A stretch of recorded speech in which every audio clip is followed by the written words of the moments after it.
Chapter 8. Officer Briggs. At 9:14 the station called. The young officer with the obedient hair. "We found a contact for a retired Sergeant Briggs," he said. "Community liaison back in the day. He's at the marina most mornings. The cafe near the fuel dock. He said he could spare you half an hour." "Did he ask who was coming?" I said. He said, "I'll know." The officer answered, as if reporting a weather condition no one had asked for. "Take care, sir." We took the program, the ledger page in a plastic sleeve, a clean copy of the photograph, and left the bell where it had chosen to sleep. The road to the marina runs along the water like a vein.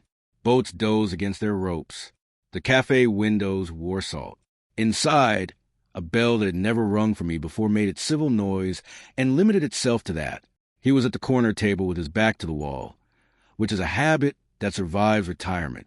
Early 70s, I guessed. The sort of face the wind has learned and the sun has forgiven. Blue jacket with a crest that once meant authority and now meant remembrance. His hands were the good kind, big enough to lift a boy without hurting him and careful enough to hold a fragile story without breaking it. He looked up and did not perform surprise. "You took your time," he said, as if I had been late to a standing appointment. His eyes moved from me to Rachel and back. "You brought a witness. Sensible. Sergeant Briggs?" Rachel said. "Once," he said, and nodded at the seat opposite. "Now I'm just Bernard. Sit." We sat. The waitress put down cups we hadn't ordered. He added sugar to his without tasting, a muscle doing what it had been taught when the rest of the body was busy. He kept his right hand near the saucer, palm flat, the way men do when they're deciding how to say a difficult sentence. "You remember me," I said, and heard how childish I sounded. He regarded me, the way you regard a house you once slept in. "I remember 2 boys," he said, one with a mouth set on saving face, one with a knack for falling in the most instructive way possible. He let the words settle. "I remember a red bicycle that looked better in photographs than under a child. Why does your name belong on the back of a copy in my drawer?" I asked. "Because this is a small town and we file our consciences as if they're minutes from a meeting," he said. "Show me what you brought." I laid the program on the table. He put one finger on Officer Briggs, bicycle safety, as if to anchor the page. First year I did that was because a boy from a junior school ran into a parked car and broke his arm. The last year I did it was because a committee discovered money and decided parents prefer brochures. His mouth made a shape that did not want to be a smile. "This program's mine." The font was ahead son. He fancied himself a designer. Rachel produced a ledger copy. He read the old surname without asking for permission to know it and did not say it aloud. The movement his face made around it was not surprise. It was maintenance. "Yes," he said, simply. "There it is. Why did you change it?" I asked. He kept his eyes on the page. "You're asking the wrong man." I held the pen. I didn't own the order. "But you wrote it," I said. "I wrote what the office put in front of me," he said, and finally looked up. "Because your mother asked me to. Because a lady from social services asked me to. Because I was the only one in the room who knew how to spell ward in both senses, and they thought that would make it neater." "Both senses," Rachel repeated very quietly. He tapped the table. "Once, a gentle knock you might use on a door you already own. Ward, child under protection of a court. Ward, a name a town will accept without questions because it sounds like it belongs." The trick was that both could be true and neither kind. A gull at the window with its voice, and moved on. I tried to keep my breathing ordinary. "Why?" I asked. Why was any of that necessary? He sat back and rubbed at a place on his thumb where a ring had once lived. "You want the story with all the nouns," he said. "You want dates and forms, and a string you can pull to unravel the knot. I can give you shapes. I can give you the way the room smelled when the decision was made. I cannot give you certainty without lying." "Give us the room," Rachel said, "because she knows I will accept scenes when denied facts." He nodded, grateful that someone else had allowed him his method. The room was the head's office. June. Too warm for the old windows to behave. The program had already been printed. Your mother came in with her bag, clutched the way people clutch bags when they have learned to hold more than money. She had the long tiredness you see in people who've been standing in doorways, deciding whether to leave. A lady from social services with hair like a helmet. A man from county with a smile designed to discourage questions. Me, because they wanted someone in uniform so the decision would feel official. The head, who would prefer it if we had all turned to paper and filed ourselves. What decision? I said that you would go home by a different route that did not use the old name to call you to tea, he said. That your file would say what it needed to say to make certain doors open and certain doors shut. That it would be easier to be believed that the name matched a category rather than a history. Because of something I did? I asked. Because of something that was done, he said, and the way he said it put weight on the past without naming the culprit. He looked at me as if checking that the seat could take what he was about to place on it. There was a fall, he said. You know that. There was a wheel and a canal, and a rule you were good at obeying until it was most important that you obey it. There was a dog. There was a girl who did not need your protection and received it anyway. There was a mother who learned what women learn when towns decide to have opinions. And there was me with a pen. The cafe inhaled and exhaled around us. Cutlery, steam, a radio in the kitchen, trying to find an old song. Why me? I said, why was I the one whose name changed? You were the one we could change without the town noticing it had been done, he said. The other name was too particular. Too many people were on first name terms with it. Ward was safer. War belonged everywhere and nowhere. Did you know me? I asked before. I knew the boy who would become both of you, he said. I stood by a wheel and told 100 children that safety is less a rule than a habit. I watched you listen, as if you were planning to keep my sentences in a pocket until you needed them. Did I need them? I asked. He did not answer that directly. You came to the station later, he said. Not that day. A week after. Your mother brought you in. I made weak tea because that's what men of my type do when they don't know what else can save a person. You told me that the sound a chain makes when it slips is the worst sound in the world because it warns you after it's already happened. I said that was a good sentence and that you might be a writer if you didn't decide to be something more stubborn. Did I tell you about the name? I said, you told me nothing about anything that hurt, he said. You only talked about the grammar bicycles. Rachel placed a photocopy on the table, the children, the wheel, the dog, and slid it toward him. Do you recognize this? She asked. He looked for a long moment. His fingers did not touch it. I recognize the day, he said. Whoever took that was standing where teachers stand when they pretend not to keep count. That's the girl, Diya. The boy is you before somebody decided a doctrine would be easier to carry than a life. He reached into his jacket and brought out a small notebook the color of wet tarmac. On the inside cover, in a hand that has never been decorative, a date, 14/6, and the year we had found in the archive, a list of minor triumphs, no injuries during safety talk, lost property, red mitten, dog-friendly, returned to man with cap, and then, in the same hand, a line that had been crossed out with such care that you could still read it if you wanted. Name amended per instruction. Per whose instruction? Rachel asked. He looked at her and decided she was not an enemy. County, he said. And someone from a unit we didn't say aloud because it made parents nervous. I was told the less I remembered, the better I would sleep. Do you? I said. Like a man who believes he did his best the way good men do, he said, which is to say, sometimes better with age. Why does a note in my house say you changed it? I asked, why does a photocopy I don't remember owning address you as if you were the point of the knife? Because pens are blamed for what they write, he said. Because a man in uniform is a symbol, and symbols are easier to hate than systems. Because someone wants you to knock on a door with my name on it first. Who? I asked. Ask the girl in the photograph, he said. She knows what you were carrying away children do when they stand at the edge of water, and listen for their names in the part that drags. He tapped the program. You read a poem together, you and she. Do you know which one?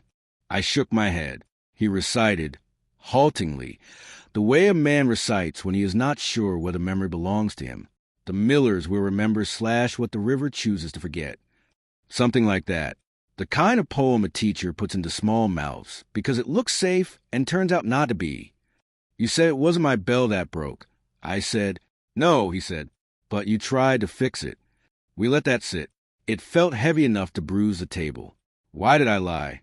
I asked, because the second letter had refused to leave my bones. You didn't lie, he said. You practiced survival. You told a version of the truth that kept rooms calm. He sipped his coffee. The town applauds that kind.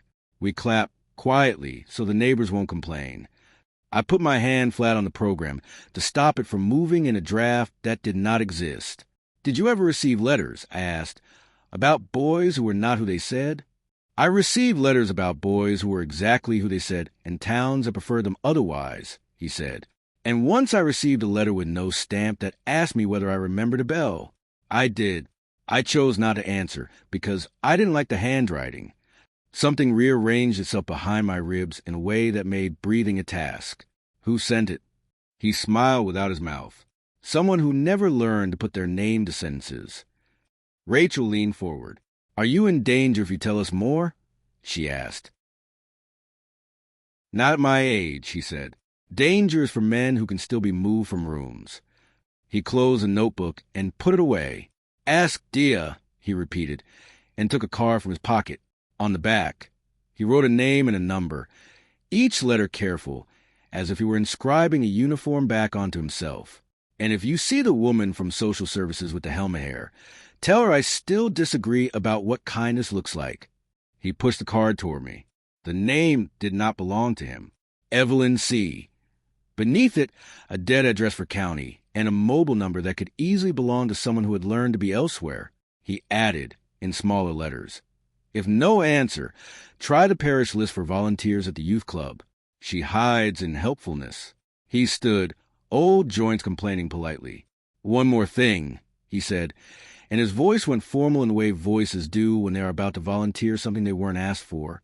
On the day your mother signed the form, she used your old name to say goodbye and your new one to call you back into the room. She did both like a woman paying a tax.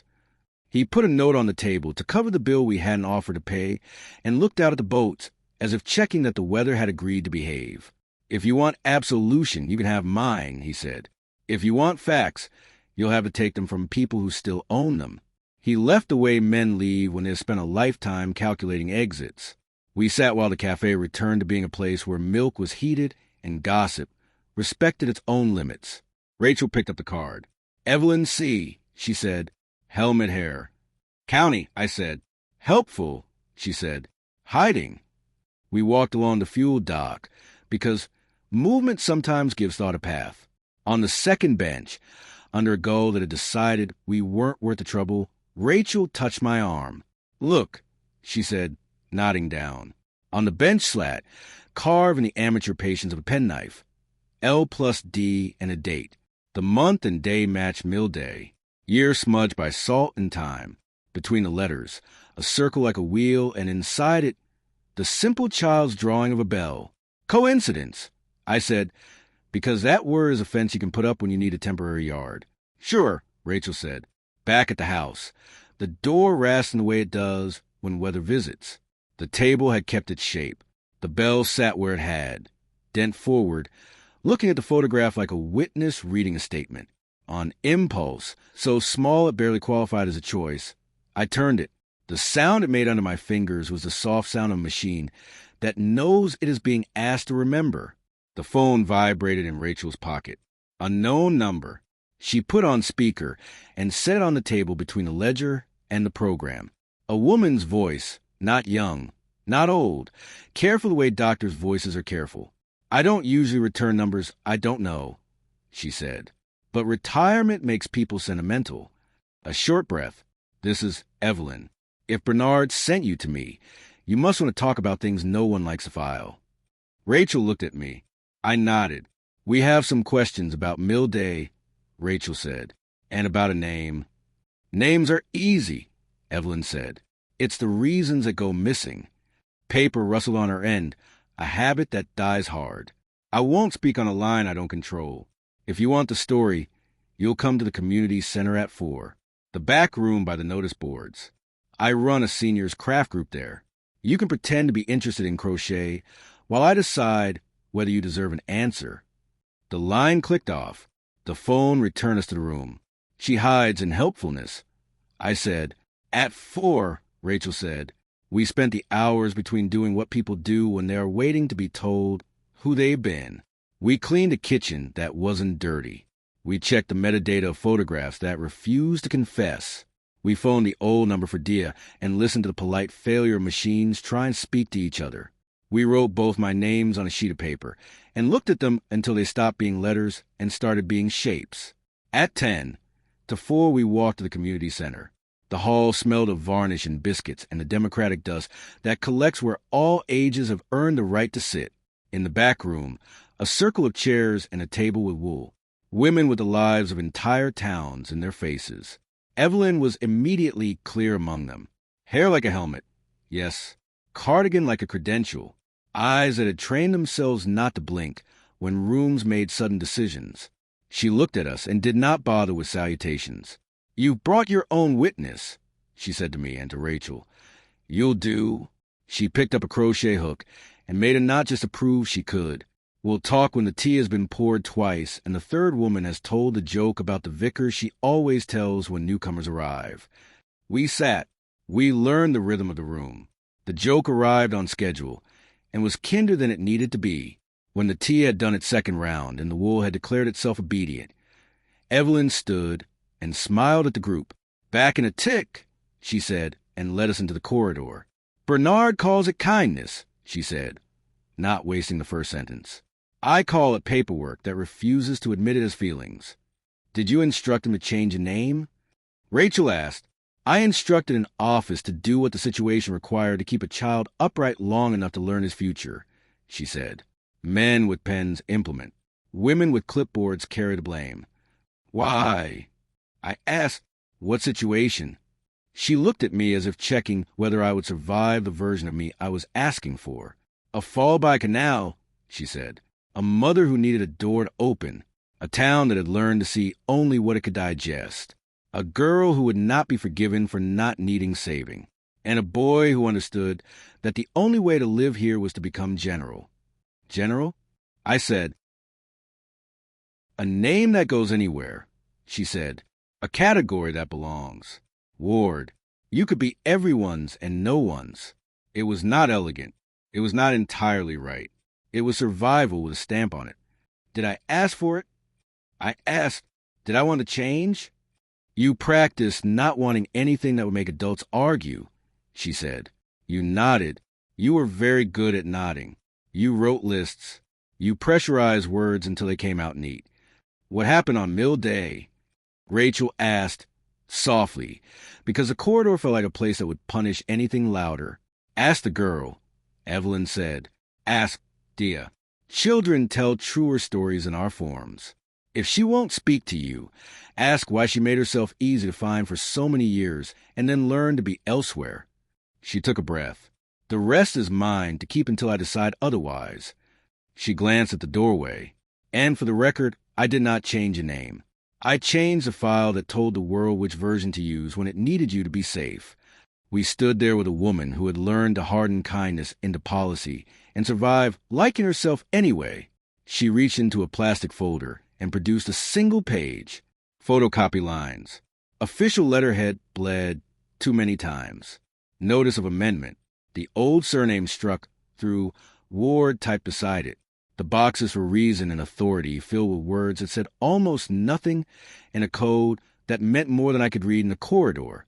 "Keep it," she said. "You'll ask me later to explain the code, and I will drink your tea and do it at a pace that suits me." Back at the house, the evening had installed itself. We placed Evelyn's page with the others. The table was becoming a small museum of a person I might have been. I went to the drawer, because drawers are where sentences go to become heavier. I took out the third letter and set it beside the program and the new paper and the photograph and the ledger copy, and the objects looked at each other the way witnesses do when asked to repeat their stories. "Read it to me now," Rachel said, and her voice had none of the tangle it had before. "I'm not leaving you alone with it." I picked up the letter. My thumb found the memory of the fold. I saw the first word before I meant to. The sentence arrived with the same clerical calm. The sound that came out of me belonged to a man who had just remembered the name he had been taught not to answer to. I read it, and this time I did not hide my mouth. Rachel closed her eyes and opened them again like a person surfacing. "All right," she said. "All right." She reached for my hand. "Tomorrow we find Diya." Outside, a bicycle passed a window and did not ring. The sea took a breath it had been saving. Somewhere in the hallway, a bell that wasn't there made the sound a chain makes when it climbs a tooth it had forgotten existed and is briefly, perfectly right. Chapter 9. The Girl with the Red Bell. At 11:37, the phone rang from an absence. Rachel put it on speaker and lowered her voice the way you do in church. "Hello," I said, for the woman said, the same voice from night, pitched to caution and memory. "But you don't sleep well. You won't make it to 4 without inventing the rest, and I am tired of being invented." "Diya?" Rachel asked, no prelude, a breath, like the pause before a diver chooses water.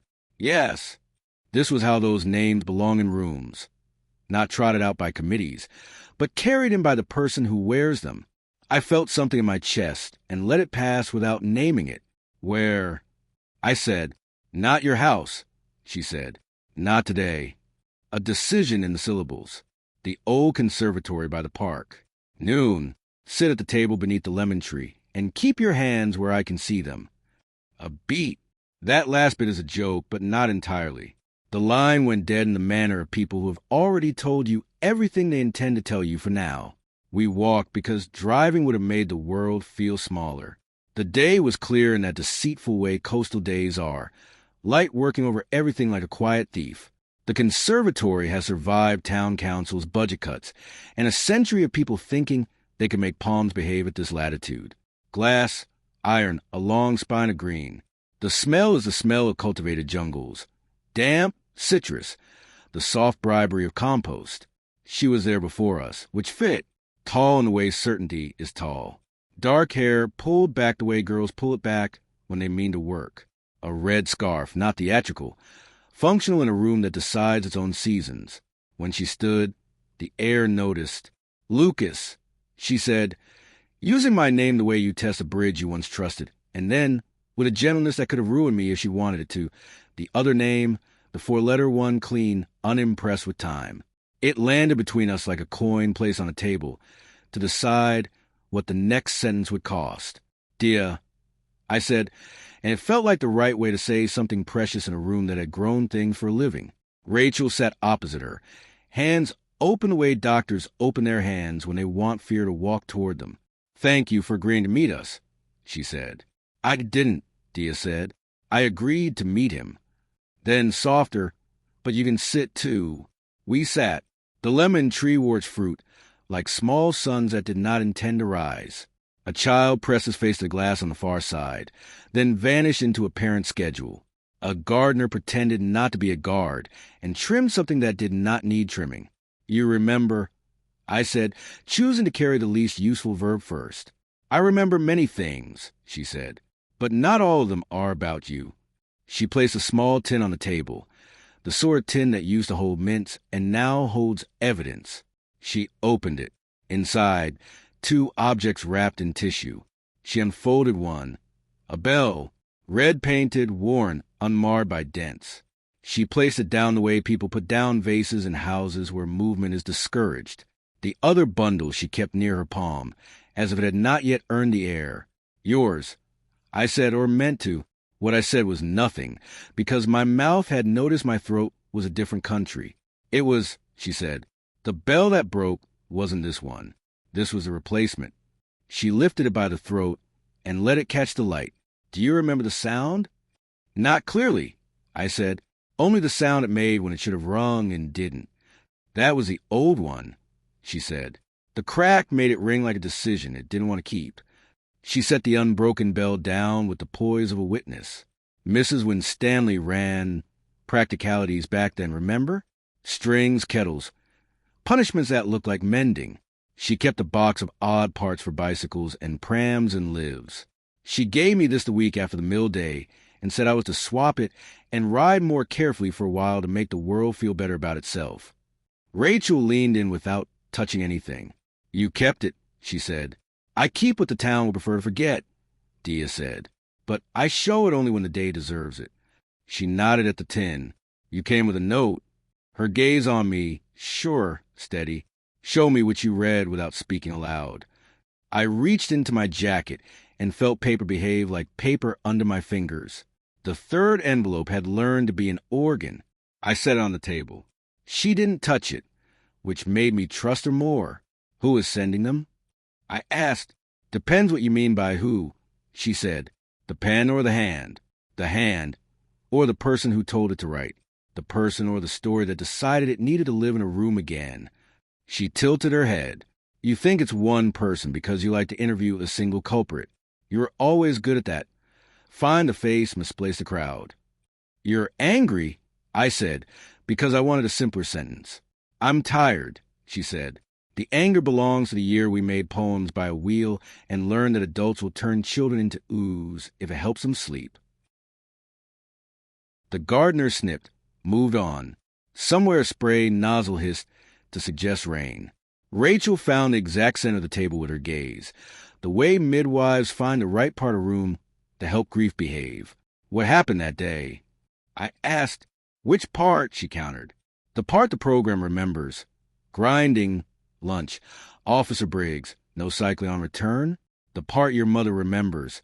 Signatures, doors, the worst kind of kindness. The part the wheel remembers. The sound a foot makes when it chooses the wrong stone, and the river says mine. The part you carry, Rachel said. Diya's mouth did a small thing at that. A micro laugh, quickly forgiven. You're good, she said. I liked you on the phone. You didn't apologize for wanting to know. Women who apologize for wanting will drown you. The day, I said, please. She watched my hands, which were behaving. We read the poem, she said. We did well. You don't hold the paper. And I pretended I didn't notice. Briggs did his safety talk, and we all nodded with the seriousness of people who had invented breaks. We ate lunch that tasted like paper. At 1:30, the head counted us, the way men count sheep to forgive sleep. At 1:35, we left in pairs. She paused and pulled the second wrapped object from the tin, unfolded it. A small rectangle of card, laminated by a slow hand. Pairing card, mill day return. On one side, a list of names in 2 columns. Lines drawing children into couples like fate with a ruler. There we were. My 4-letter name. Diya Patel. The ink had faded but not surrendered. You kept that too, Rachel said, almost admiring. I like receipts, Diya said. They make polite lies work harder. Something like gratitude flicked in my chest and fell back where it could not be seen. We walked up Hill Lane, she went on. You walked on the inside and let me have the roadside because you thought that was kindness. You didn't like the grade. People could see your face when your lungs went brittle. You looked down every few steps the way your kind of boys do, as if expecting your socks to betray you. The dog, I asked, already waiting at the corner, she said. He belonged to no one and everyone. White-eye patched like a wink. He liked me because I gave my sandwiches to creatures who understand hunger. You liked him because he knew how to appear and vanish like a sentence you did not want to say. Her hands tightened around the card and softened. At the bend by the canal, the 4th rail slants. You know the place. The nettles conspire. The path pretends to be wider than it is. A car came away cars come on lanes that don't deserve them. Too wide, too fast. Somebody late for a life that needed a different driver. I tugged you toward the wall. You tugged me toward the fence. Someone tugged the bicycle toward a decision it wasn't ready to make. You fell, I said, because the town had given me that verb. I tripped, she corrected, on the bit of God the council forgot to file. The chain slipped and left its fishbone up my calf. The scar's still there if you need proof. The bell rang once and then broke its voice, so it wouldn't have to narrate the rest. You try to hold the bike, which is a mistake children make when they think objects owe them loyalty. The dog made his useless hero sound and then tried to belong to a moment that did not want him. I felt the world tilt the way it had wanted to at the wheel. And then You made a decision you were not old enough to make, she said. You put your hand through the wheel of the bicycle to keep it from crushing my leg, and the spoke bit you until the world agreed to slow down. You didn't cry because you had already learned that pain is private. You swore once, softly, and I loved you a little for it. Briggs was already coming down the lane to say no cycling again for emphasis, and reached us in time to feel useful. He lifted the bike and lifted you by the underarms in that way men think is gentle when they're trying not to drown you in their help.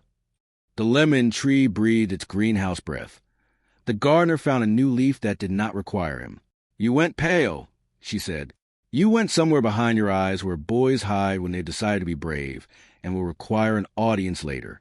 Briggs took the bell in his big hand and told me he'd sort it. He told you to sit. You refused because sitting looked like losing. Then you fainted because bodies are not on contract to pride. I let out air I had been saving for a different day. And at the station? That was after, she said. The mothers arrived as if they had rehearsed it. Your mother used your old name to tell you everything was all right, and used a new one to fill in a form, because she had learned by then what names do in rooms. The woman from County in the helmet hair said a set of sentences that made reason obedient. The head said you would write a reflection for assembly. I was told to take a week off cycling and learn to recite more slowly. Briggs drove me home in a car that smelled like men who take care of dogs. He came back one afternoon with a new bell in his pocket and a pamphlet about brakes that did not address the churchy part of what had gone wrong. And the name? I asked, the floor slightly unkind under my feet. There was a man, she said. Not Briggs. A different one. He wore a smile like a harness and an ID he didn't show me. He was very good at talking in rooms without saying what he had come to say. He said children who are looked at too hard sometimes need to duck. He said paperwork could be a raincoat. He said your mother could choose safety by deciding which name the water would run off. The unit, I said. I didn't know that word then, she said. I learned it later. A building where people's feelings get filed. He used clinic out loud, and when smart people use a soft word, you should ask why. She looked at me. I think they were interested in your head. My head, I said, and felt my hand find the table and stay there. You forgot things in a way that made teachers curious, she said. Sometimes that's just children. Sometimes it's something else, and the something else makes adults feel important. You could recite a page and then not know who had handed you the book. You could list facts about river flow and then forget the river had a name. You wrote an essay about the sea that made Mrs. Sanderson want to change jobs and then spent 20 minutes crying behind the bins because a boy called you a thin word you still don't like to admit hurt you. Rachel kept her silence the way surgeons keep instruments clean. The man said research. Diya went on. He said outcomes. He said a lot of words men say when they want mothers to sign. Your mother signed. She did it because she loved you the way mothers are asked to love boys who are being looked at too hard.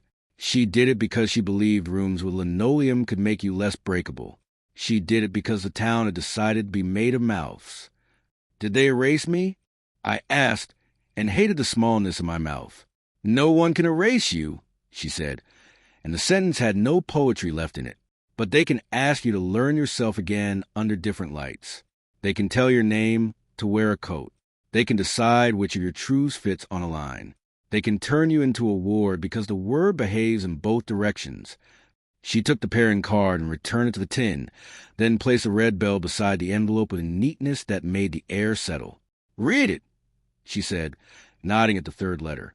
Read it aloud here, where lemons grow in England, and we will see whether the world survives. Rachel met my eyes, and I felt the same strained partnership we had built with panic. You take one side. I take the other. We lift. I open the envelope. The paper came out with that small bureaucratic rasp. The font had not changed. The sentence lay there with its clerical calm, and I spoke it into the wet green of the room. Diya did not flinch. Rachel did not close her eyes. The gardener did not suddenly find reason for alarm. The lemon tree did not drop fruit. That's what I thought, Diya said very quietly, as if glad to have her worst expectation confirmed. You knew, I said. I knew the shape, she said. I wrote the poem with you. I was there when the wheel was asked to be literature. What does it mean? Rachel asked, the only crack she allowed herself. It means the person sending these knows which rooms you were made in, Diya said, and wants you to travel back along the corridor they walked you down. She reached into the tin again and brought out a photograph, so thin with years it might have been a leaf. 2 children at a table with paper. Mrs. Sanderson at the edge of the frame, the patience of saints and poor pay. In my small hand, a pencil. In Diya's, a bell drawn in red. Between us, a poem titled The Camera had cut in half. The Wheel Rem. We wrote it that week, she said. We read it on Mill Day. And after you fell, after the name change, you stopped liking poems because they felt like fingers. How do I find the rest? I asked, because the question had sharpened to a point that wanted to surface. You don't, she said, and there was no cruelty in it. You let the rest find you. You go to the place where the wheel remembers. You let the dog decide whether you have earned his company. You take someone who will make you say your names out loud until one of them stops pretending. You do not go with men who think badges are the same as being right. And you, I asked, will you come? I did that year, she said. I did enough of the coming then for a lifetime. She closed the tin, and the click sounded like a small verdict. One more thing, she said, and for a second the old girl flickered in her, the one who had taught half a class to multiply because the teacher's voice had gone on holiday. You didn't lie, she said. You made a promise out loud, one you believe you had to keep to make the world safe for someone else. The lie is what the town told itself about how kindness works. She stood. The scarf slipped an inch and resettled. You shouldn't open anything alone, she said. Not letters, not rooms, not yourself. She folded my hand around the red bell and closed my fingers with the authority of a nurse. Keep this where it can't hear you. Diya, I said, and there were 100 questions behind it that didn't deserve their own air. Ask Officer Briggs again, she said. Not with your pen, with your feet. She nodded toward the conservatory door, toward the path that would carry us past the park and down to the canal. He left something for you that day, because he is the kind of man who cannot leave rooms tidy. He will have left it where people who need to find things eventually stand. She was gone before we could decide whether running after her would be an act of politeness or violence. The gardener trimmed nothing. The lemon tree continued its English miracle. Rachel didn't speak. She looked at the bell in my hand, as if it were a test I might pass. The weight surprised me. It was heavier than memory, lighter than guilt. I slipped it into my jacket pocket, where the third letter had been. The 2 objects made an accord I could feel. Where? I asked. The bench, she said. By the turn, the one with the carved initials.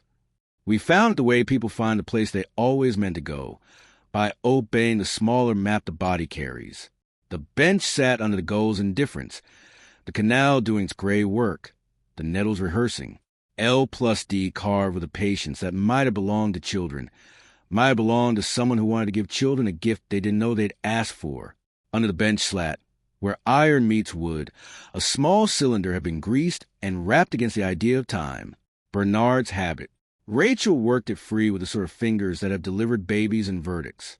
Inside, a roll of paper, tight as a secret.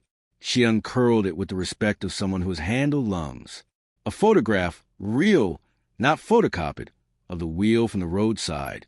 A figure at the edge, boy size, posture like mine when I'm pretending to be casual to make a decision feel less like a decision. A dog. White patch over one eye, caught mid-turn as if the earth had made a proposition. On the back, in Bernard's careful all caps, the sentence he had crossed out in his notebook and could not allow to stay buried twice. Name amended per instruction. Reason, ward of court, interim. And beneath it, smaller, without rank, I would have kept yours if the room had allowed it. Rachel put the photograph in my hand, without saying anything kind. Kindness would have been a misdiagnosis. We sat on the bench with the canal's discipline behaving beside us. After a while, a bicycle went by and did not ring. Tomorrow, Rachel said, because she is made of tomorrow and I am made of what the day misplaces. We see Dr. Lang, and we go back to the mill. And tonight, I asked. She looked at my pocket, where the bell had taken the shape of my chest. Tonight we let the wheel remember first, she said, and we don't force the river. We walked back the slow way. The house pretended it had not been listening. I put the red bell on the table beside its dented brother, and for a second the room seemed to turn by itself. The clean click a chain makes when it finds the right tooth without being taught. Chapter 10. The River Chooses. I'll ask her about the unit, I said, and you'll watch what her face does before she finds a word, Rachel said. At the surgery, the same polite geometry of quiet.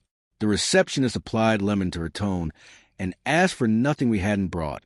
Dr. Lang opened her door at the precise second my hand would have touched it.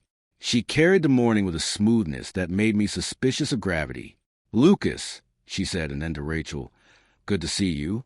Rachel sat by the window with her back to the light, which is a trick people learn when they want someone else's expressions to be easier to read. I took my chair. The table between us had acquired a new box of tissues I did not intend to need. "You want to bring something into the room," Dr. Lang said. "Several things, I think." I placed the program in front of her. The ledger copy. The photograph. I did not place the bells. I had the third letter in my pocket, and it behaved like a creature that prefers darkness. She looked through the papers one by one. No flinch. No eyebrow deciding to betray her. The stillness of someone who can perform composure even when a room introduces itself unkindly. "Mill day," she said. "You were in town then." I said. "I was," she said. "Not as your clinician." "Not yet. I was finishing a placement." She set the program down and folded her hands. "What are you asking me?" "Who changed my name?" I said. "Why anyone decided I could be classified like a drawer." "The notice says ward of court, interim," she said, without looking at it again. That would have been an arrangement to ensure certain decisions were made at speed and with oversight. She paused. "You were a child, Lucas. People make mistakes trying to keep children safe. People also make choices that are merely choices, dressed as safety. Were you one of the people?" I asked. She exhaled. "Not a sigh in accounting. I was in rooms where your name was mentioned," she said. "Not the room where it was amended. My notes would show contact with the family in the months after." "Your notes," Rachel said gently, and the word had a weight like wet wool. Dr. Lang opened a drawer I had not noticed. She lifted out a thin folder with my name on it in two hands, as if she were placing an animal on a table. "These are mine," she said, "not the hospital's. I kept them because I am the sort of person who believes paper can right a wrong if you give a good pen." She slid a page forward. Dates that matched the year the program had acquired its optimism.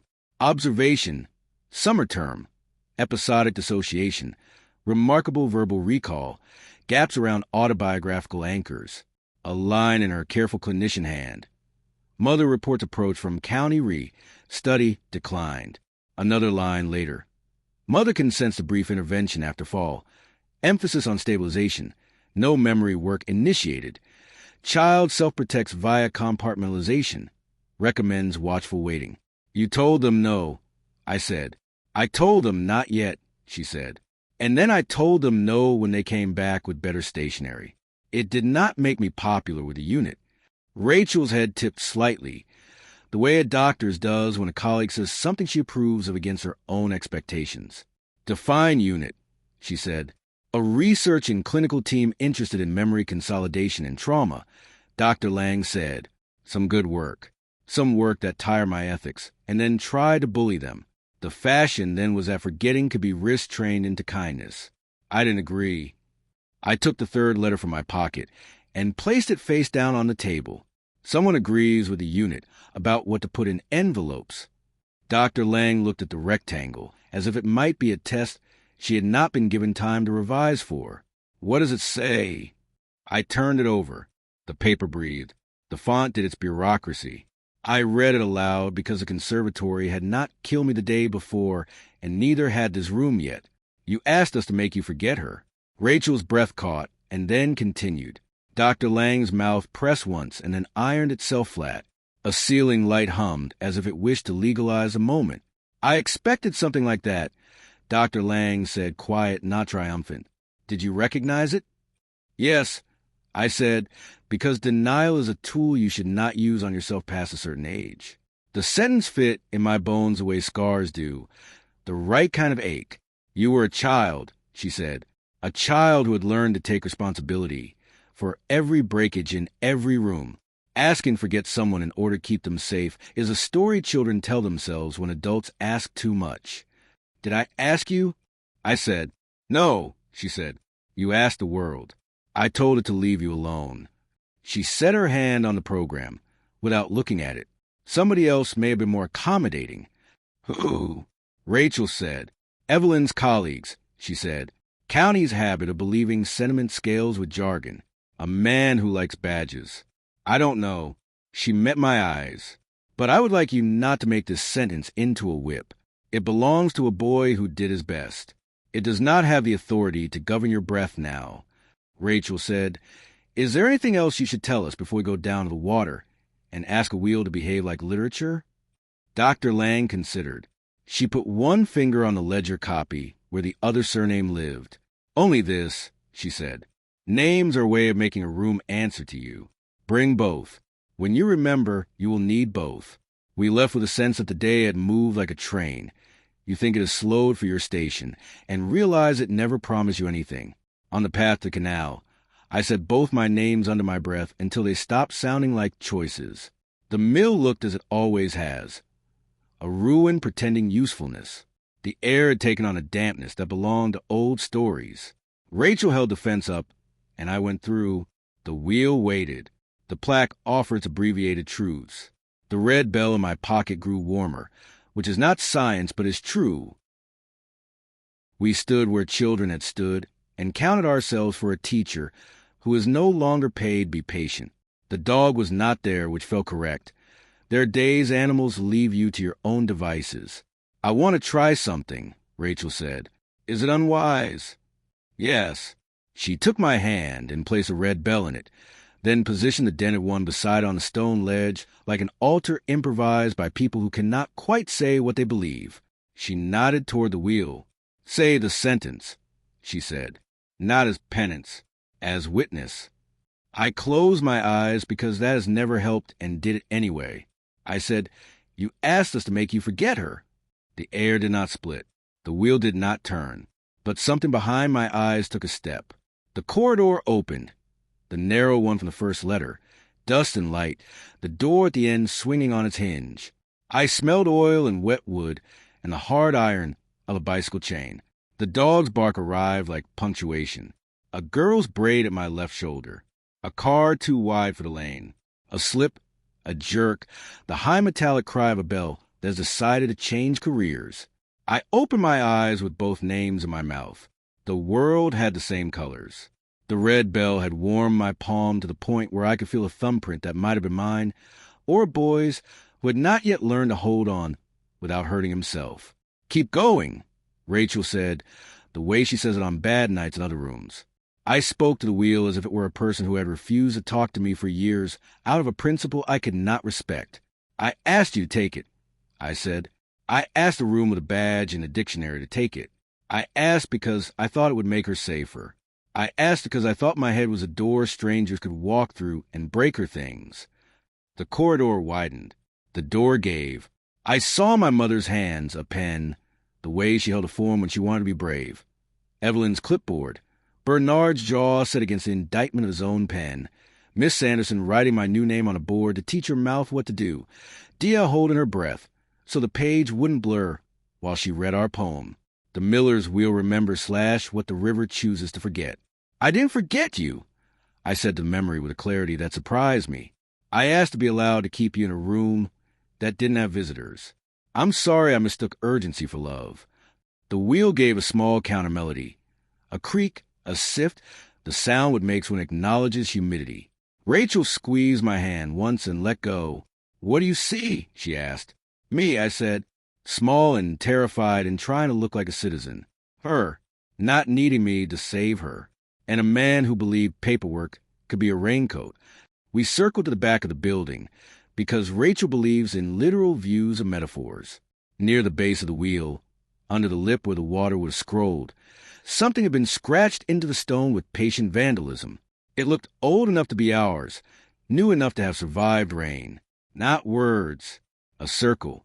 Inside it, a bell. Next to it, two initials. The first was the letter that begins my old name. The second was A.D. Rachel touched the carving with 2 fingers. "You came back," she said. Or, "Bernard carved it," I said. Or, "The town did, with its collective habit." I took the dented bell and the red bell and set them on the stone in the carved circle, the way you return souvenirs to a shrine, so you can stop believing in them like idols and believe in them like tools. The red one looked correct. The dented one looked as if it had arrived by another narrative. "Move," Rachel said softly. I picked up the dented bell, held it chest high, and let it ring. The note was the same broken coin of sound that had been haunting the house, which is to say it was honest. I rang the red bell. Its voice was clean and thinner. The 2 notes together made a small chord that sounded unassuming and then refused to leave. It was not a revelation. It was orientation. Sometimes that is better. We stood by the water until the color of the day changed. When we turned back to the lane, a woman was waiting by the fence, sensible coat, hair like a helmet, cardigan like a credential. Evelyn. She did not wave. She does not seem like someone who waves. "You went to the right place," she said. "Good. You told a boy to make himself general so the world would stop using him as an example," I said. "I told a mother to choose the path that would get her son to adulthood with the least bureaucratic bruising available," she said. "If I had been asked to be God, I would have applied for different training. I had a clipboard." "You knew about the letters," Rachel said. Evelyn's face did not change. "I knew about letters," she said. "I did not know about yours, but I know the font." She looked at me. There are people who like to teach lessons long after class has gone home. They will keep sending you sentences until you answer with more than breath. I answered the third, I said, in my worst voice. "Good," she said. "Now answer what comes after. Ask the girl for the poem. If she doesn't have it, ask the room where schools keep too much paper." She turned to go, then stopped and said, as if to the wheel, "And stop apologizing for the instinct that kept someone else unhurt. If you must apologize, save it for how long it took you to turn around." She left the way functionaries leave, on time, unashamed. On the walk home, Rachel took my arm because the path does not bend wider for people who have remembered things. The house made its usual noises, as if to volunteer that mystery is not always malice. On the table, the bells lay where I had set them. The third letter sat with the program, the ledger, the photograph, Evelyn's amendment. We had built a museum and called it Survival. There was a message on the answering machine, which is an appliance towns like this keep despite the century. Miss Sanderson, voice thin with distance, said, "Check the bottom drawer of the filing cabinet in the library. English. Under miscellaneous poems."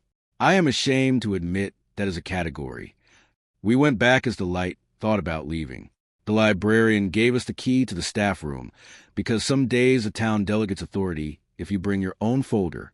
The bottom drawer had the smell of dead glue, under stacks of worksheets about metaphors and a poster that taught commas to behave, a folder labeled MISC, poems old.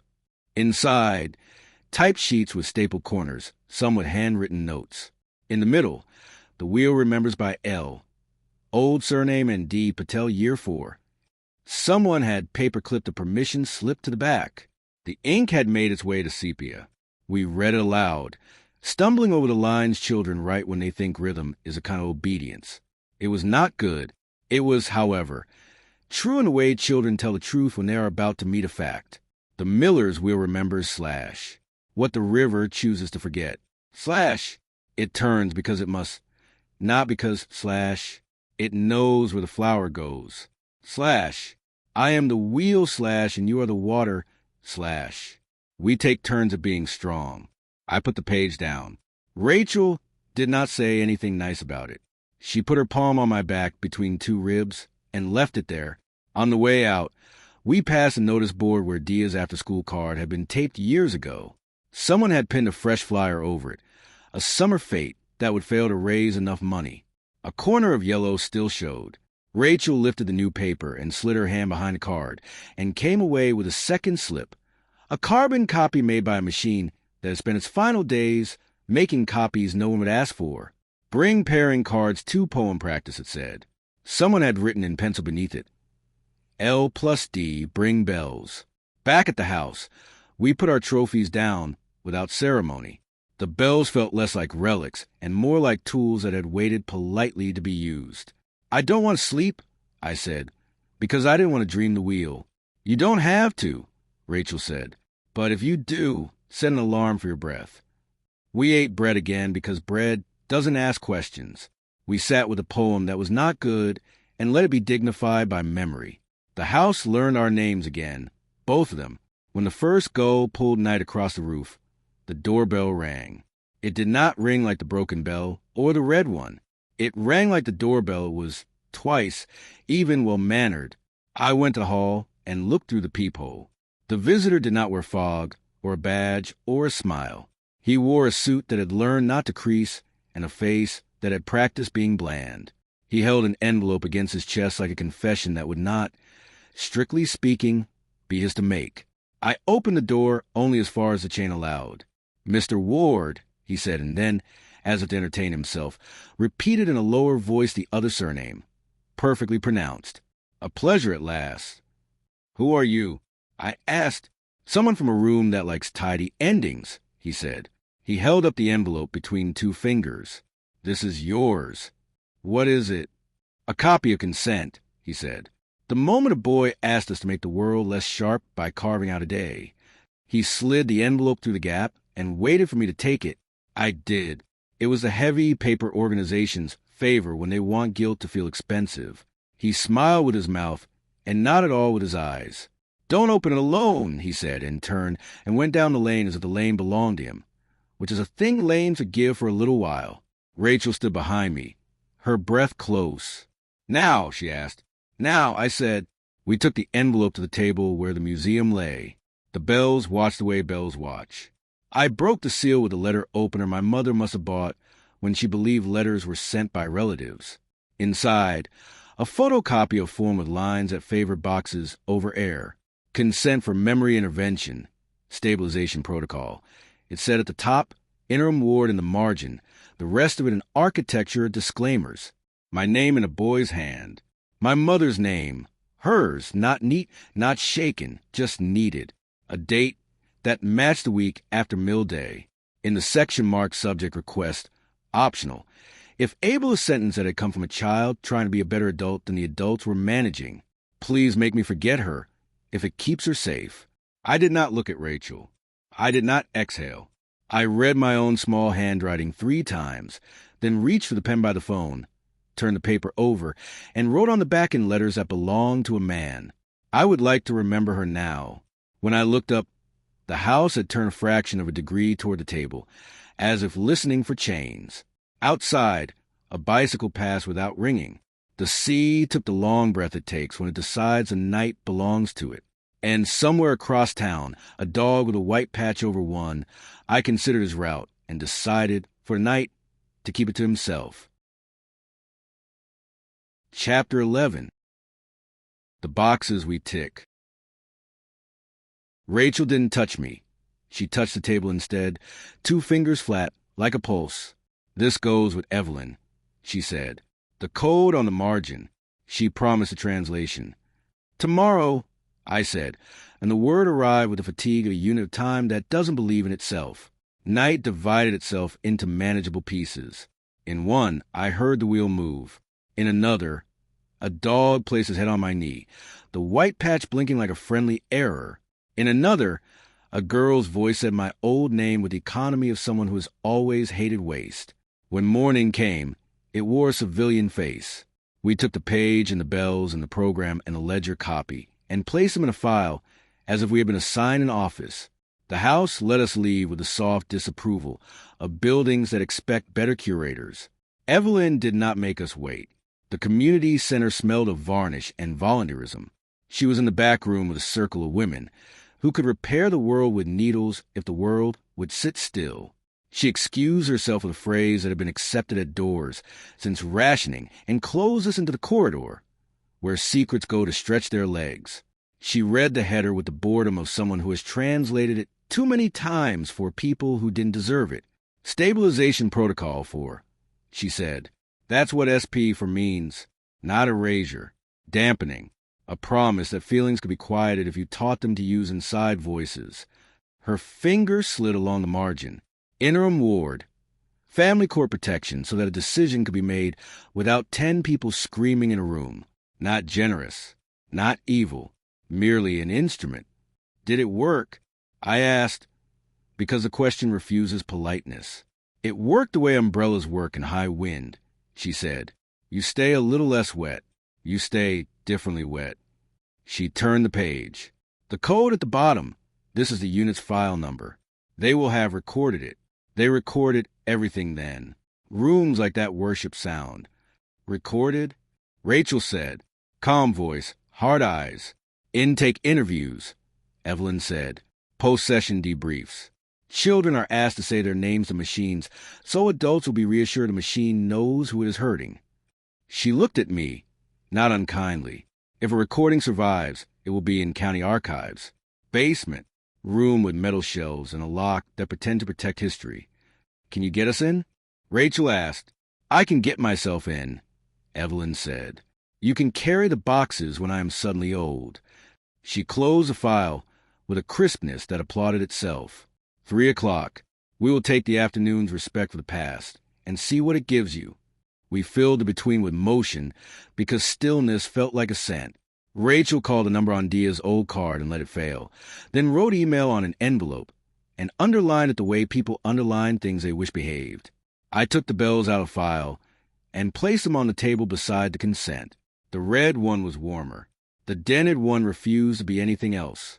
At 10 to 3, we stood before the county building that calls itself by its function and not its sins.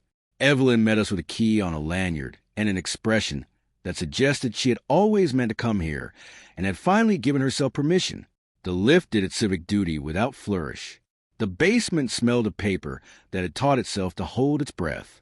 The archive room's door opened after the second complaint from the lock. Inside, metal shelves marching like resigned soldiers.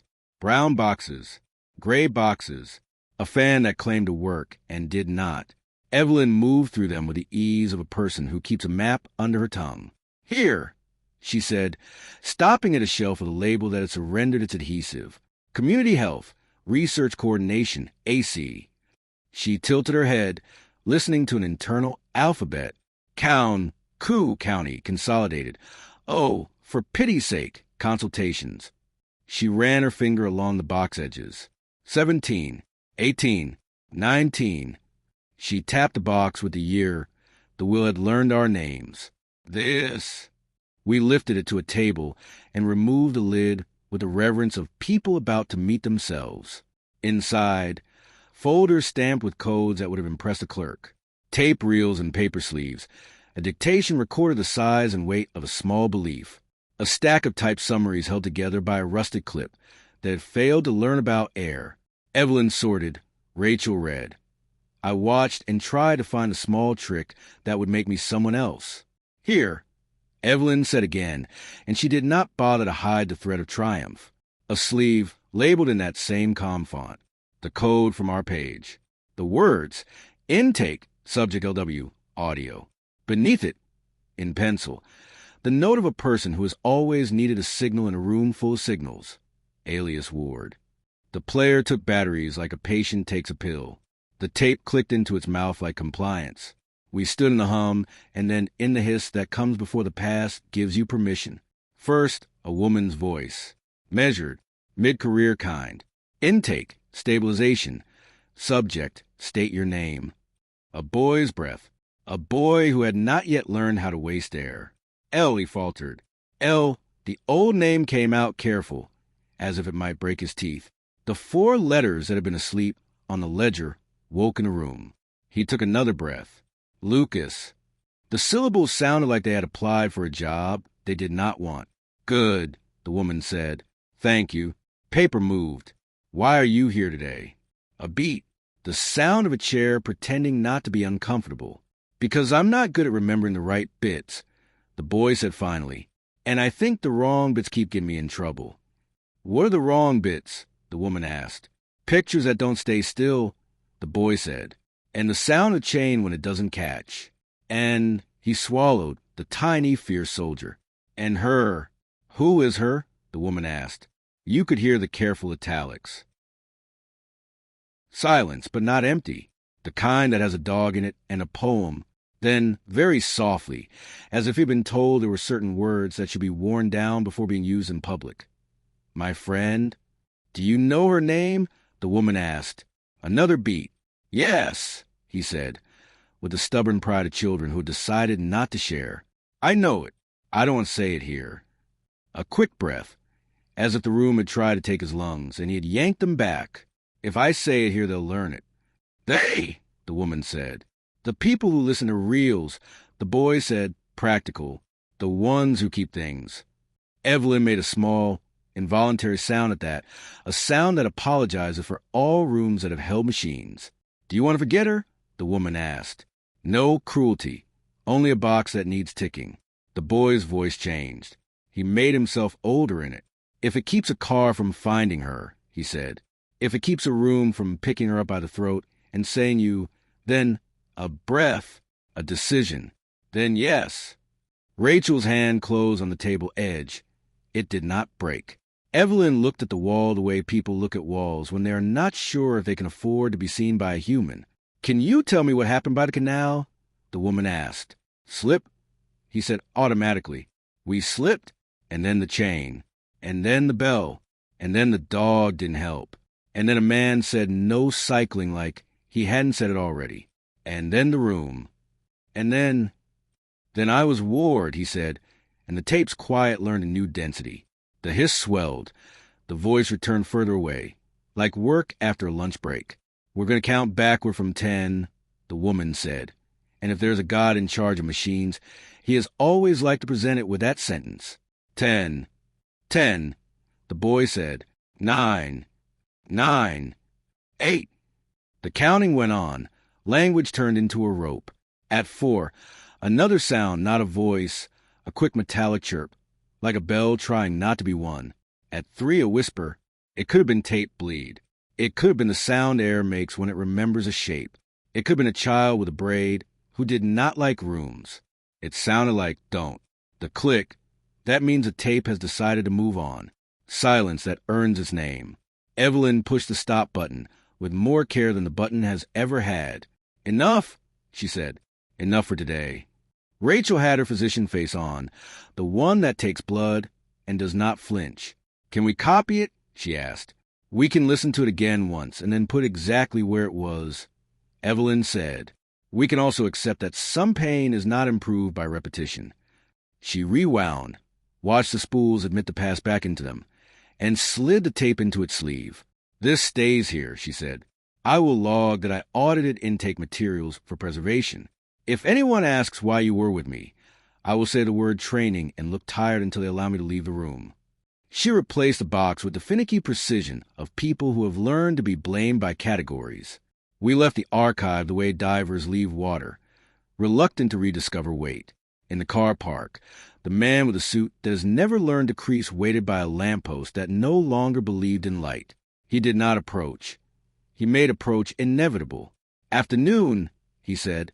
No badge today, Rachel observed. No weather for it, he said, as if the sky had voted. His eyes moved a file in my hand and applauded themselves. I hope the pass was to your satisfaction. It usually isn't, I said.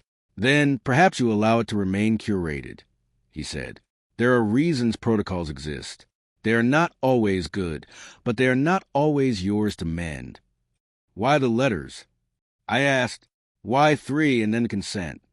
Because 3s make people feel held, he said. Because religion taught us to respect the shape. Because you had stopped reading your own notes. He smiled without conviction. Because endings require invitations. I don't want your invitations, I said. Then take your own, he said, and turned his face briefly to the wind the way men do when they practice patience. Ask the girl to finish the poem with you. Then decide whether you would rather be general or particular. He pushed off from the lamppost and left with the careful energy of men who never run in public. At home, The house had acquired a discipline I hadn't asked for. The table had become orderly. The objects had given themselves lanes. Rachel set the consent face down and pressed her palm on it until we could both breathe. Then she took out a clean sheet and wrote the kind of list that makes ambulances arrive in the right order. Send Diya the poem, scan. Ask Miss Sanderson if a copy exists in the Year 4 anthology. Call Bernard. Ask about carving at the wheel and the bench. Meet Evelyn tomorrow for glossary of codes. Don't open anything alone. I went to the mirror in the hallway and said both my names. They arrived with different temperatures. I let them sit on my tongue at once, the way bilingual people are rumored to hold two worlds. The drawer was obedient. Inside, 3 letters stacked as if they'd been trained, the photograph of the dog's tail mid-joy, the program with no cycling underlined by an anxious decade. I placed the consent in the back, as if it might be happier not having to see. From the kitchen, the kettled assurance of boiling. Rachel poured with the competent ceremony of someone who has reheated whole lives. We sat and let tea perform its chemical kindness. Say it, she said after a while. What? The part you won't let yourself say out loud in case it takes up residence, she said. Whether hers Diya. I looked at the red bell. It pretended not to belong to any of us. Yes, I said, and no, her is also a version of my mother I couldn't carry. It is also the part of me that decided not to learn what relief feels like. But yes, Rachel nodded as if the word were a scalpel. Good. Now we can decide what to do with it. What do we do with it? I asked. We take it somewhere with water, she said. We ask it to float. We see if it sinks. It was late enough of the day to stop making decisions. We took the bells and the poem and walked to the canal. The path had memorized our feet. On the bench, L plus D continued to pretend coincidence. Children rode the kind of bicycles that forgive errors. A dog barked once, twice, the way punctuation reminds sentences that endings exist. At the bend, the will pretended to be history. We set the red bell on the stone and read the poem aloud together the way children do when teachers are tired. Wrong stresses, earnestness like a chore. It wasn't better this time. This time, though, it let us leave without taking part of us in payment. Enough, Rachel said, and the word didn't mean cessation. It meant we are allowed to live between chapters. On the path back, my phone found a message like a fish finding a hook, a number with no patience. I opened it. A photo, low resolution, scanned with a hand that is never like scanners. 2 children with paper in front of a wheel, a teacher's sleeve at the frame. The title visible this time. The wheel remembers. Under it, in pencil, a line that had not been on the copy in the library. If I forget you, remind me. L. Rachel leaned against my shoulder while I pretended to be a person looking at a phone. Behind us, the wheel sighed a little like wood. The canal performed its long conversation with gravity. Back at the house, the last light had the courage to be golden. The drawer was closed to its proper distance. On the doormat, an envelope with no stamp, no return address. The restrained hand that likes pretend it is neutral.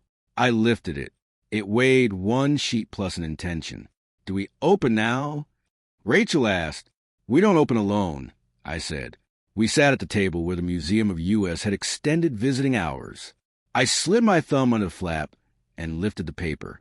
The font was the same, unadorned, as if the writer did not wish to be accused of art. The sentence was shorter than the others and had decided to be kind to no one. Bring her to the mill at dusk.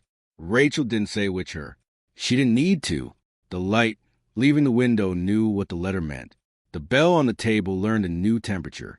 We don't go because a letter tells us to, she said finally. We go because we were going anyway. I said, and because dusk was always the hour. We let the day empty. We let ourselves believe we could do this on purpose. When the shadows started to agree with each other, we put the bells in my pocket and the poem in hers and left the house to keep our breathing while we were elsewhere. The path took our feet where it always has. The bench with the initials pretended to be furniture. The mill leaned into the water with its familiar refusal to perform miracles. Dusk is a conspirator. It dulls edges and invites decisions. Rachel stood with her back to me and counted my breaths without telling me she was doing it. I stood with my face toward the wheel and said both my names once, like a ticket handed to a gatekeeper. Footsteps came down the lane. One set, then a second set half a beat behind, like a harmony out of practice. I didn't turn until I heard the small sound a bell makes in a girl's hand when she decides to let it speak. Then I did. She was exactly the age she is now and exactly the age she was then, which is what good faces do. Contain their own weather. Diya stepped into the space the wheel accepts. She held no tin. She wore no scarf. She had brought nothing but a decision. Don't mistake me for a miracle, she said. I won't, I said. Good, she said, because this is only remembering, and that is worse and better. Chapter 12. Dusk at the Wheel. Remembering isn't a seance, she said. If something comes, it comes because it wants to be named. I brought the bells, I said. Both. Good, she said. We'll let the room choose. Wind slid along the canal with the stealth of a practiced thief.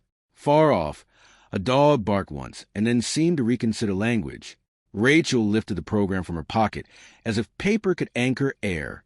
Say your names, she said, not to be ceremonial, but because some doors still respect etiquette. I said the one the town prefers. I said the four-letter one that fits like an old shirt. The wheel did nothing. That was a kind of permission. Diya took the red bell and placed it on the stone lip beneath the carved circle. She didn't touch the dented one. You do it, she said to me. Whichever hand you use then, use now. I took the dented bell in my left hand and felt the familiar bruise of its weight. I rang it once. The sound refused to be pretty. It was honest, which is worse. Read the title, Rachel said, holding the poem, just the title. The wheel remembers. I said. The corridor opened. Not a flood. A door on a latch. A boy's shoulder against mine. The lanes tilt. The long patience of nettles. The car too wide for the road. The quick catch of a chain choosing the wrong tooth. The dog's high, helpless syllable. My hand through the spokes. Pain like a white room with no furniture. Keep going, Rachel said, but gently, as if asking a river to admit its course. I tried to find her face in the memory, and failed in the way you fail to see your own eyes without a mirror. I found my mother's hands instead, the pen's small authority under her thumb. I found a man with a badge he didn't enjoy and another with a smile that never made it to his eyes. I found Miss Anderson's board in the chalk that turned my old name into a word the room could pass around without cutting itself. I found a boy in a chair being taught how to count backward, as if numbers could make a place clean. It wasn't the fall, I said, surprised by the sentence as it left me. That wasn't why I asked. Diya did not look at me. She looked at the water, as if it might give her back a minute she hadn't finished with. I know, she said. I thought the room would come for you. I said, if I made you a detail on a form, they would measure you. They would decide you were interesting. I thought if I asked to forget you, I could pull the string out of the picture. I could leave them an empty shape where you had been. That's the most you think I've heard in years, she said, and there was no flattery in it. You made yourself smaller, so a room wouldn't have enough paper for me. It was a child's idea of power, I said. It was love and the only grammar you had, Rachel said.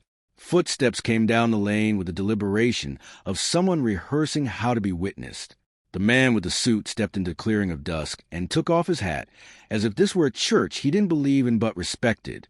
You came, he said, and sounded disappointed to be right. You sent a letter, I said. Letters, he corrected. 3 makes a door. You don't get to build doors in places that existed before you were hired to have opinions, Diya said, and if he registered a hit, he kept it private. I'm not here to harm anyone, he said. That's the sentence people say when they're about to ask for obedience, Rachel answered. He took a small recorder from his coat and did not turn it on. It lay in his palm like an apology he couldn't afford. You asked us to make you forget her, he said to me. You wrote it down. We honored the request as far as the protocol allowed. You had what you wanted. I had what a child wanted, I said. Now I want what the man wants. Memory work has risks, he said, already halfway into a pamphlet. Existing has risks, Diya said. So does leaving children in rooms with machines. He looked at her with a curiosity that hadn't yet learned humility. You kept the bell, he said, noticing the red, finally. I keep the receipts, she said. They make polite lies sweat. Wind tightened, then slackened. The wheel creaked in the way old would admit to weather. The man turned the recorder over once and then, to his credit, put it back in his pocket. What do you want from me? I asked. Besides consent you didn't earn. Closure, he said, and hurt himself. No, not that. The assurance that the story resolves into a shape that won't embarrass anyone. Embarrassment is not our problem, Rachel said.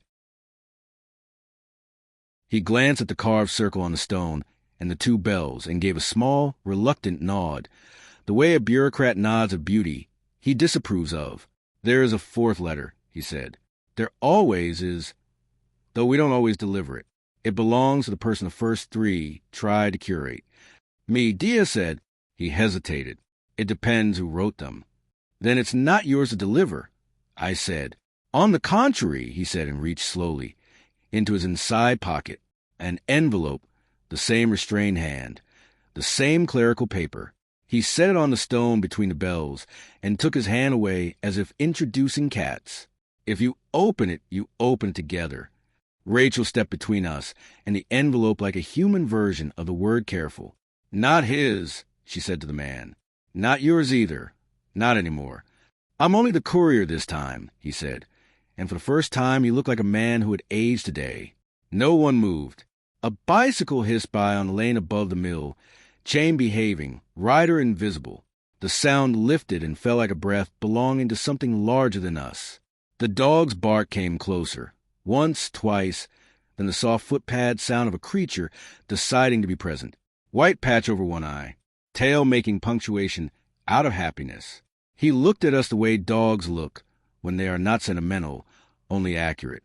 He sat by Diya's left shoe and made himself ready for whatever people mistake for ceremony. Open it, she said to me, and when I didn't move, she added, with both of your names.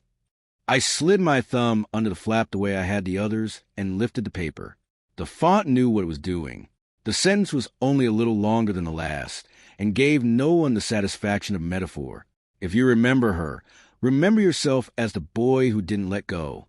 I read it aloud because dust deserves sentences, not secrets. The man closed his eyes for a second, the way people close their eyes in churches they hate. Rachel's hand found the back of my shoulder and stayed there. Diya looked at the dog, and then at the water, and then at me. You didn't, she said. Let go. I tried to turn for getting into shelter. I said. You did, she said. For a while. It kept us dry enough to get here. The wheel gave a small, precise sound like a tooth finding a chain. The red bell warmed the air by a degree that couldn't be measured. The dented one cooled, as if relieved to be done acting as a sign. The man cleared his throat. If you're going to sue, he said, do it soon. Statutes are surprisingly nimble. No one here wants money, Rachel said. What do you want? He asked, genuinely at a loss. Custody, I said, of our own story. He took that in and did not argue. Then you don't need me, he said, and for the first time I believe him. He turned to go and then stopped and looked back at the wheel as if hoping it would absolve him. One mistake, he said. We thought the safest way to keep a town from staring at a girl was to turn a boy into a category. We forgot that categories leak. Write it down, Diya said. Make your rooms read out loud to each other.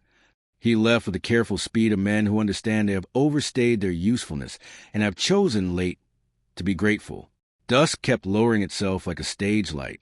Rachel held the poem at her side, folded, as if to avoid giving the wheel the impression it was being asked to perform.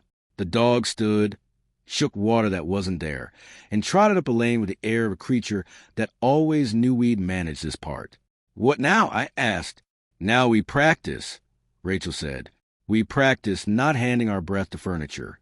Now you take the boy home, Diya said to me, and there was no pity in it. He has been waiting in a drawer a very long time. We walked back the slow way. The house reopened without theatrics.